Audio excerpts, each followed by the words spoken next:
السلام علیکم ورحمۃ اللہ وبرکاتہ۔ الحمد للہ رب العالمین، اشہد ان لا الہ الا اللہ وحدہ لا شریک لہ، وأشهد أن سيدنا ومولانا محمدا عبده ورسوله، صلى الله تبارك وتعالى عليه وعلى آله وأصحابه وذرياته أجمعين،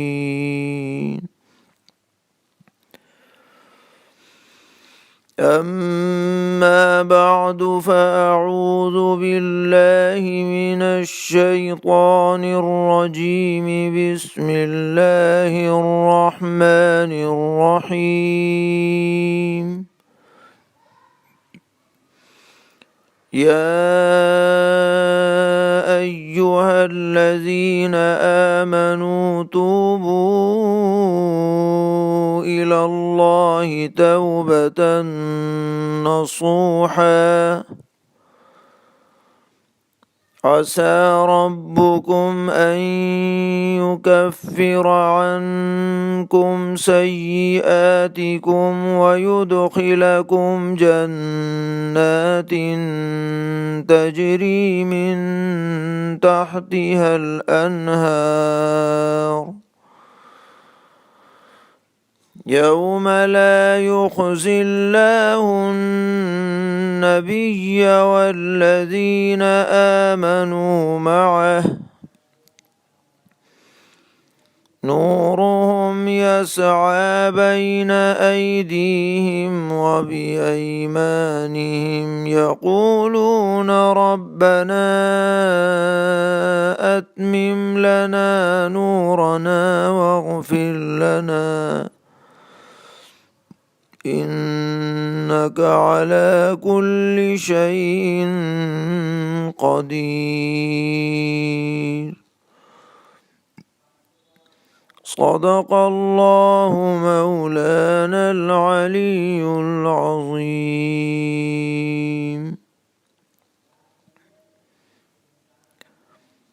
یہ آیت مبارکہ تمام اہل ایمان کے لیے بہت زیادہ بشارت آمیز بھی ہے اور امید افزا بھی ہے۔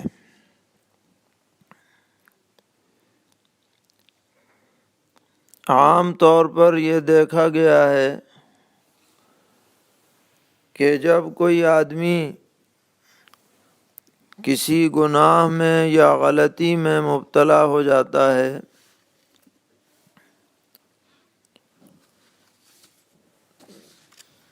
تو دو صورتحال پیش آتی ہیں۔ کبھی تو یہ بات پیدا ہوتی ہے کہ غلطی کرتے کرتے غلطی کا احساس ہی ختم ہو جاتا ہے،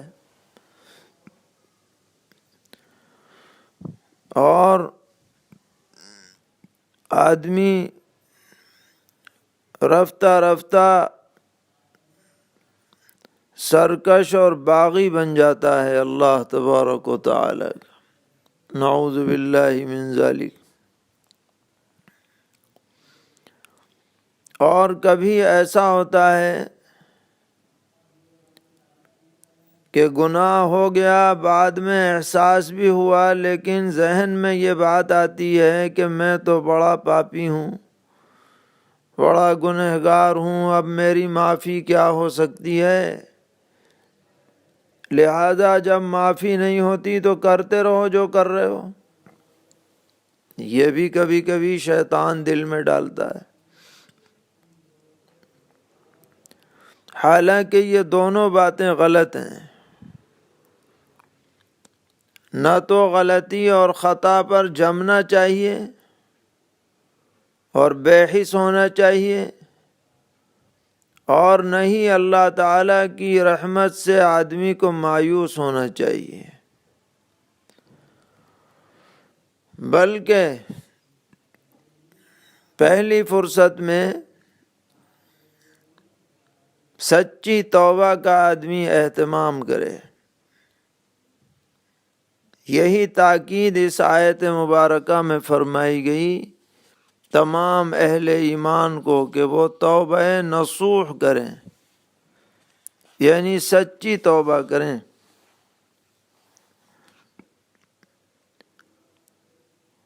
اور پھر جو آدمی سچی توبہ کر لے گا تو اللہ تبارک و تعالی نے اس سے وعدہ فرمایا ہے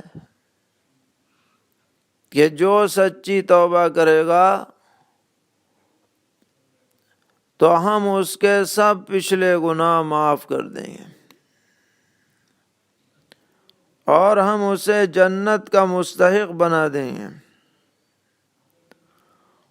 اور بہت بڑی بات یہ ہوگی کہ میدان حشر میں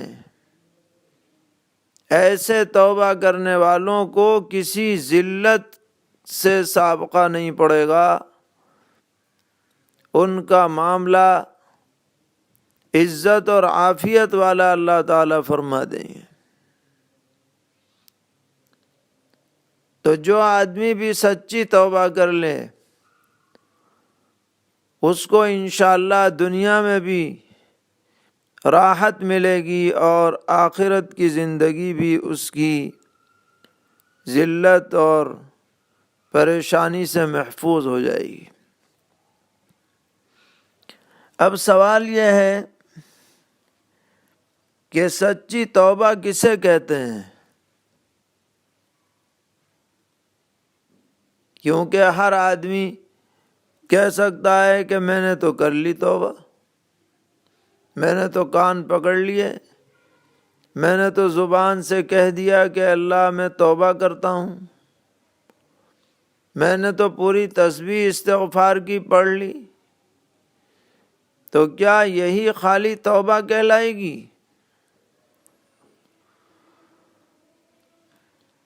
تو بعض روایات سے ثابت ہوتا ہے کہ نبی اکرم صلی اللہ تعالی علیہ وسلم نے سچی توبہ کی تعریف فرماتے ہوئے ارشاد فرمایا کہ سچی توبہ کا مطلب یہ ہے کہ جیسے ہی گناہ صادر ہو تو آدمی دل میں شرمندہ ہو جائے کہ بہت برا ہوا، ندامت اور شرمندگی کا اسے احساس ہو، اور پھر اللہ تبارک و تعالی سے اسی احساس ندامت کے ساتھ مغفرت طلب کی جائے اور یہ پختہ عزم اور ارادہ کیا جائے کہ آئندہ اس گناہ کے قریب بھی نہیں جاؤں گا۔ جب یہ بات جمع ہوگی کہ دل میں شرمندگی ہو، زبان سے سچی توبہ ہو اور آئندہ نہ کرنے کا پختہ عزم اور ارادہ ہو، تو یہ توبہ نصوح ہے۔ یہ واقعی وہ توبہ ہے کہ جو اللہ تبارک و تعالی کو مطلوب ہے بندوں سے۔ تابعی جلیل سیدنا حضرت حسن بصری رحمہ اللہ تعالی فرماتے ہیں کہ توبہ نصوح سے مراد یہ ہے کہ تم گناہ سے ایسے نفرت کرنے لگو جیسا کہ توبہ سے پہلے اس گناہ کی طرف رغبت کیا کرتے تھے، توبہ کے بعد اس سے تم اتنی ہی نفرت کرنے لگو۔ مثلا کوئی گانا باجا یا فلم ہمیں بہت مرغوب تھی، بڑی پسند تھی، اور ہر وقت دل اس میں لگا رہتا تھا، لیکن جب توبہ کر لی تو اس سے اتنی ہی نفرت ہو گئی جتنی پہلے رغبت ہوا کرتی تھی۔ یہ دلیل ہے کہ یہ توبہ سچی توبہ ہے۔ اور فرمایا کہ جب وہ گناہ پرانا والا یاد آ جائے، فوراً دل اور دماغ اور زبان استغفار میں لگ جائے کہ بہت برا ہوا تھا، وہ میری زندگی کا بدترین لمحہ تھا، جب میں اس گناہ میں گرفتار تھا، تو سمجھا جائے گا کہ اس نے سچی توبہ کر لی ہے۔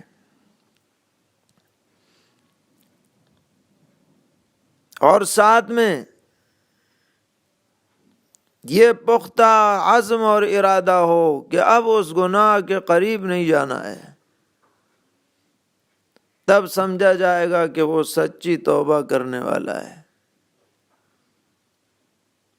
اور اگر خالی زبان پر توبہ ہے اور اندر اندر پلان بنا رہا ہے کہ ابھی جب موقع ملے گا تو میں پھر وہی کام کروں گا، تو یہ توبہ نہیں ہے، توبہ کا مذاق ہے۔ اور آدمی اپنے جیسے انسان کو تو فریب دے سکتا ہے، اللہ تبارک و تعالی کو کوئی دھوکہ نہیں دے سکتا۔ اسی لیے حضرت علامہ قرطبی رحمۃ اللہ علیہ، جو ایک بڑے مفسر ہیں، انہوں نے نقل فرمایا ہے کہ توبہ کے لیے 4 باتوں کا پایا جانا ضروری ہے۔ نمبر 1، زبان سے استغفار ہو، اور نمبر 2، اگر بدن اس گناہ میں مشغول ہو تو اس سے فوراً اجتناب ہو، اور نمبر 3، دل سے یہ پختہ عزم ہو کہ آئندہ وہ گناہ نہیں کیا جائے گا، اور چوتھی بات یہ کہ ایسی سوسائٹی، ایسی معاشرت، ایسے افراد کے ساتھ اٹھنا بیٹھنا جن کی وجہ سے اس گناہ میں ابتلا ہوا تھا، ان لوگوں سے اپنے تعلقات کو ختم کر دینا۔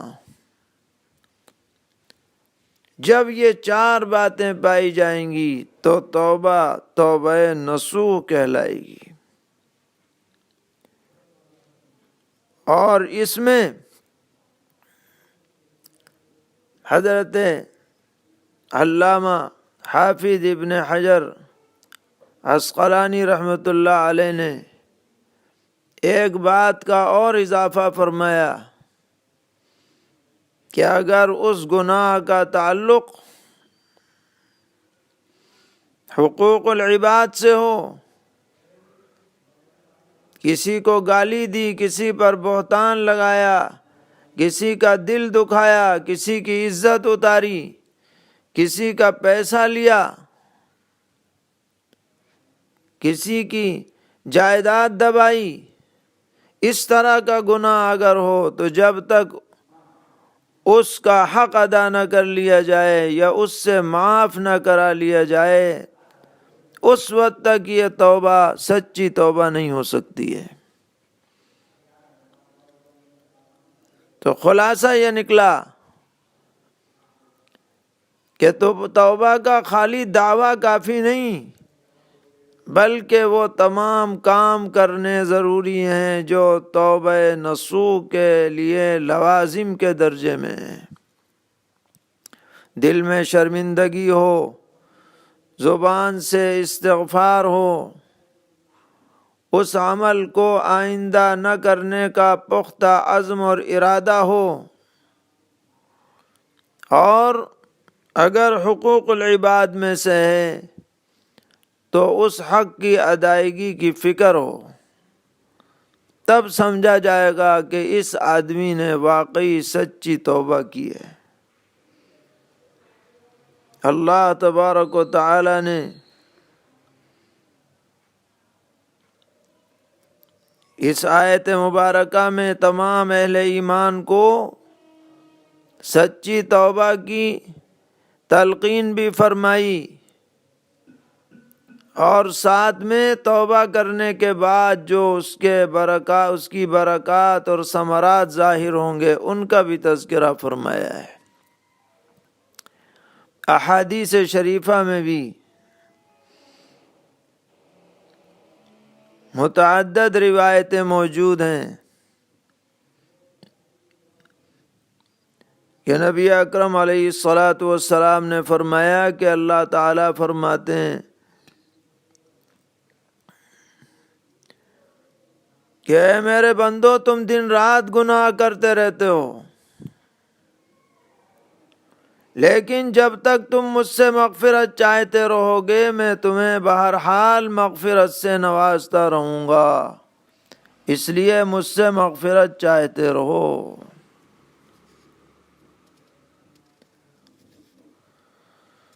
ایک روایت میں ہے کہ نبی اکرم صلی اللہ تعالی علیہ وسلم نے فرمایا کہ جب تک آدمی بالکل نزع کے عالم میں نہ پہنچ جائے اس وقت تک اللہ تبارک و تعالی بندے کی توبہ قبول فرماتے رہتے ہیں، توبہ کا دروازہ اور موقع کھلا رہتا ہے۔ ایک روایت میں ہے کہ توبہ کا ایک دروازہ ہے مغرب کی جانب جو اتنا چوڑا ہے کہ 70 سال کی مسافت اس کے دونوں چوکھٹوں کے درمیان ہے۔ یہ دروازہ مسلسل کھلا ہوا ہے، کھلا رہے گا جب تک کہ قیامت کی آخری نشانیاں نہ پائی جائیں، اس وقت تک کھلا رہے گا۔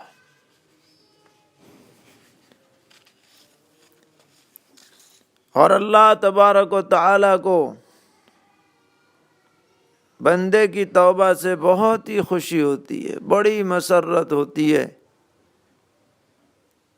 نبی اکرم صلی اللہ تعالی علیہ وسلم نے فرمایا کہ اگر کوئی شخص جنگل بیابان میں سفر کر رہا ہو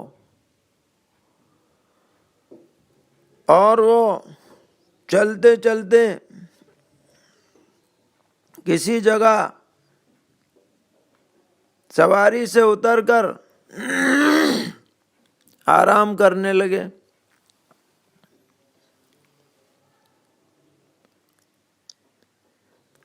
اور جب آنکھ کھلے تو دیکھا کہ سواری سامان سمیت غائب،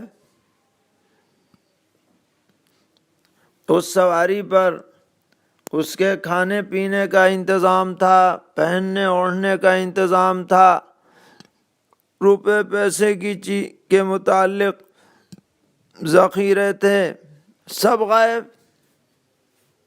جنگل بیابان، ادھر نظر ڈالی ادھر نظر ڈالی، اس پہاڑی پہ چڑھا اس پہاڑی پہ چڑھا، کہیں سواری نظر آ جائے لیکن کہیں نام نشان نہیں۔ حیران و پریشان، تو سوچنے لگا کہ بس اب تو میں اسی طرح تھک ہار کر کے مر جاؤں گا۔ آ کر کے ایک جگہ لیٹ گیا، آنکھیں بند کر لیں، اور جب آنکھیں کھولیں تو دیکھا کہ وہ سواری اس کے سرانے کھڑی ہے۔ تو بتائیے کہ اس آدمی کو سواری ملنے کی کس قدر خوشی ہوگی، گویا نئی زندگی اسے مل گئی۔ فرمایا جتنی خوشی اس سوار کو اپنی سواری ملنے سے ہوتی ہے اس سے کہیں زیادہ خوشی اللہ تبارک و تعالیٰ کو کسی گنہگار بندے کے توبہ کرنے سے ہوتی ہے۔ سبحان اللہ، کیا شان کریمی ہے، کیا شان مغفرت اور شان رحمت ہے۔ ایک روایت میں ہے کہ نبی اکرم علیہ الصلاۃ والسلام کی خدمت میں کچھ قیدی پیش کیے گئے، ان میں ایک عورت بھی تھی، اس کا ایک دودھ پیتا بچہ تھا، تو وہ اپنے بچے کو تلاش کر رہی تھی، کہاں ہے بچہ، کہاں ہے بچہ۔ جیسے ہی بچے پر اس کی نظر پڑی، اس نے فوراً اسے اٹھایا اور گود میں لے کر اسے دودھ پلانے لگی۔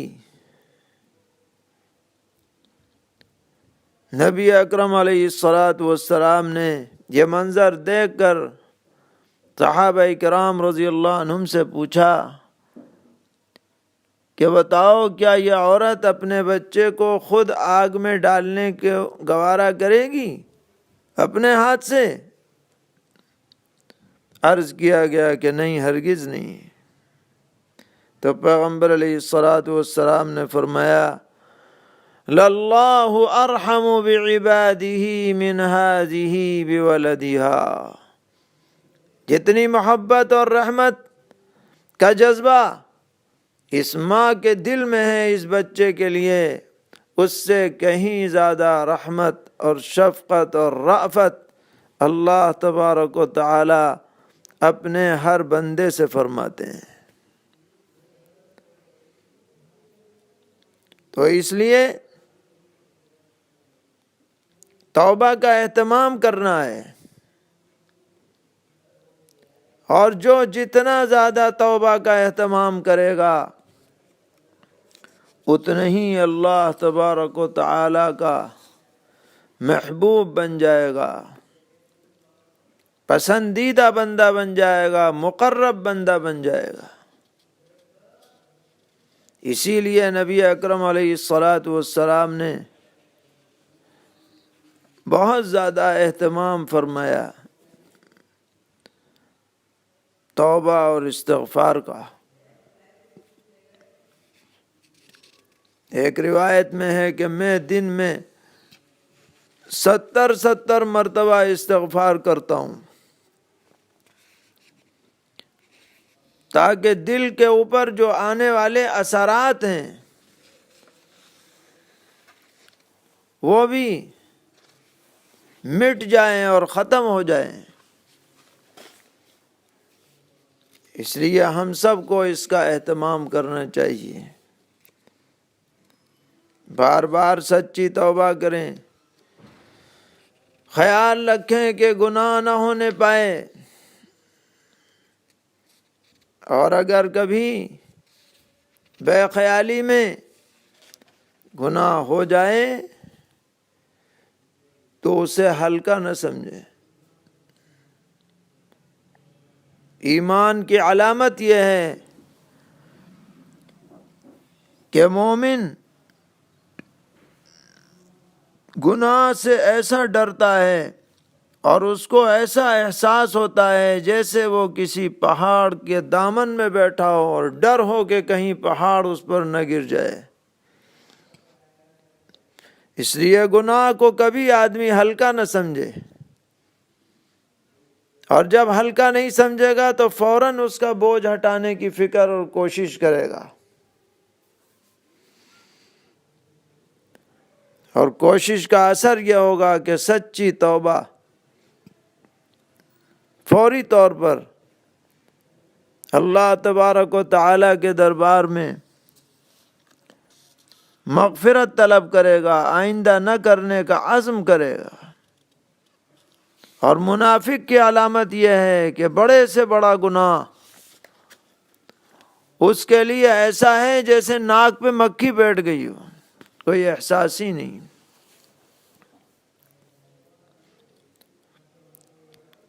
ہر آدمی کچھ نہ کچھ اس سے کوتاہیاں ہوتی رہتی ہیں۔ گناہوں سے پاک تو صرف اور صرف پیغمبر علیہ الصلاۃ والسلام ہیں، انبیاء علیہم السلام ہیں۔ ان کے علاوہ کوئی یہ دعویٰ نہیں کر سکتا کہ مجھ سے کبھی کوئی گناہ ہی نہیں ہوا۔ اسی لیے نماز پڑھنے کے بعد استغفار کی تعلیم کی گئی، تاکہ آدمی یہ احساس کرے کہ جیسا حق تھا نماز کا وہ مجھ سے ادا نہیں ہو سکا، کمی کوتاہی رہ گئی۔ اس لیے موقع بموقع جب بھی یاد آ جائے استغفار کا اہتمام ہو، سچی توبہ ہو، گناہوں سے بچنے کی فکر ہو۔ جب ایسا ہوگا تو اللہ تبارک و تعالی بہت ہی شاندار بشارت ہمیں سنا رہے ہیں، جس بشارت کا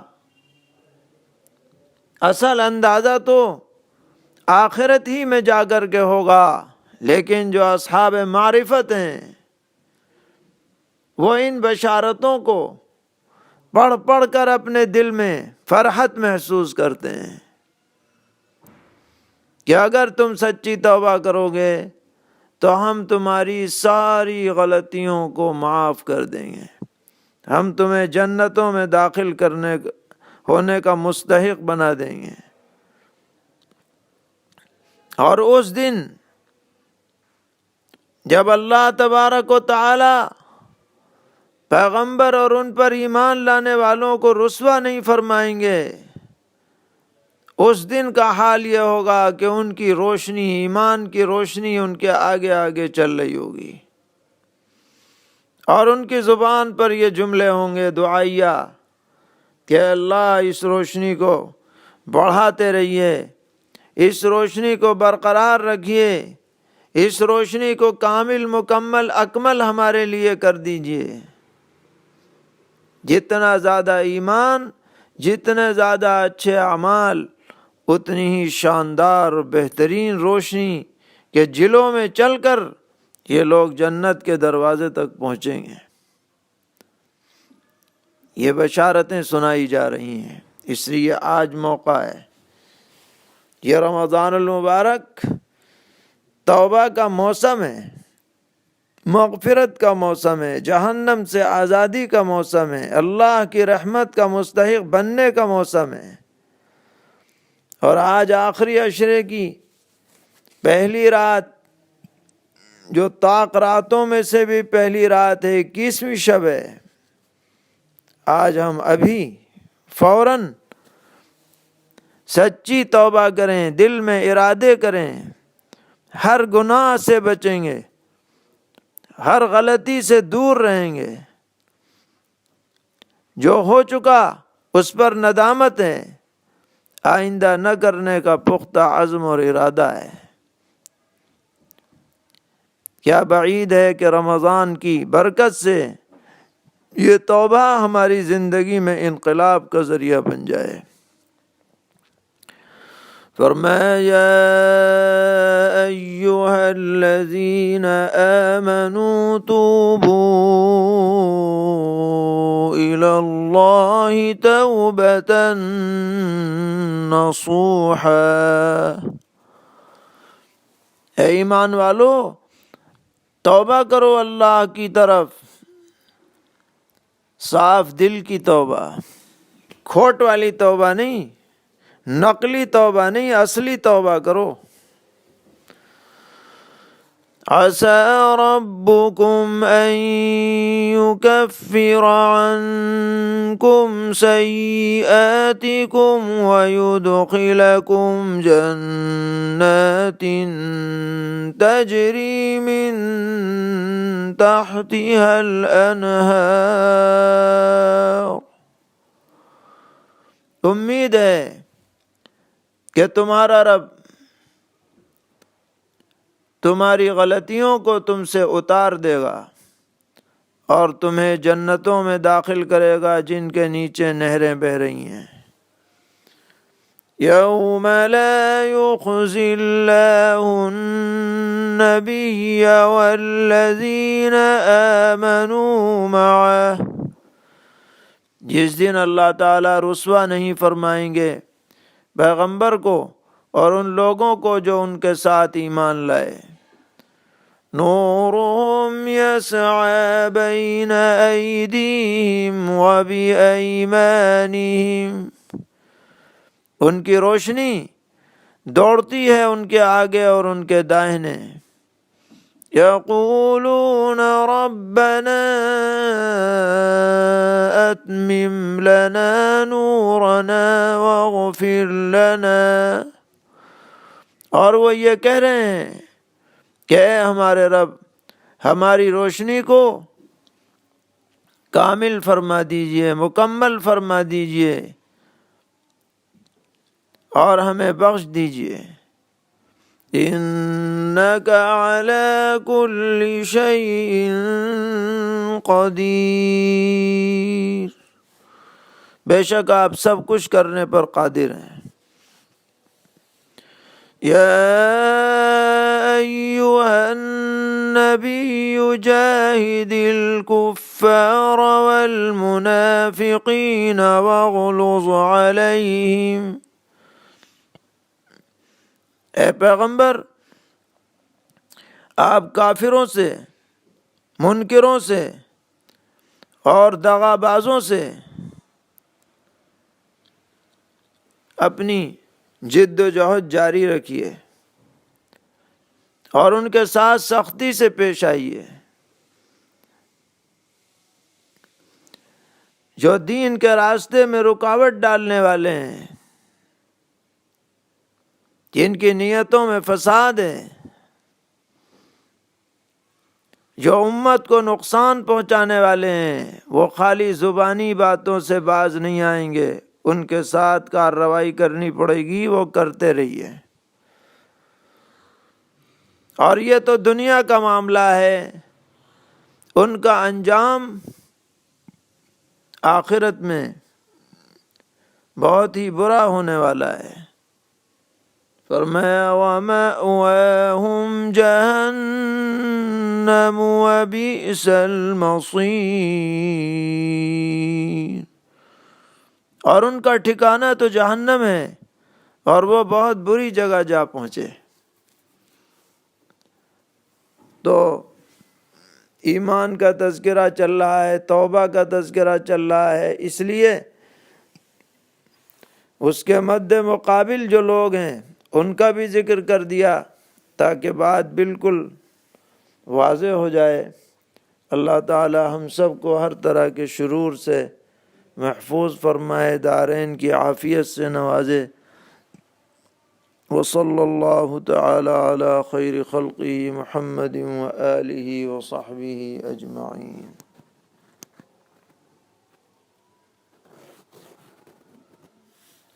نحمده ونصلي على رسوله الكريم، اما بعد